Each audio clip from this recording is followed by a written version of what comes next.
என் சுவாச காற்று வரும் பாதை பார்த்து உயிர் தாங்கி நான் இருப்பேன். மலர் கொண்ட பெண்மை வாராமல் போனார் மலை மீது தீ குளிப்பேன்.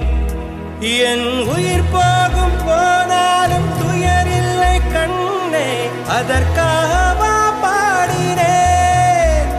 வரும் எதிர்காலம் மீது பழி பாடும் பெண்ணே, அதற்காகத்தான் பாடினேன். முதலா முடிவா அதை உன் கையில் கொடுத்து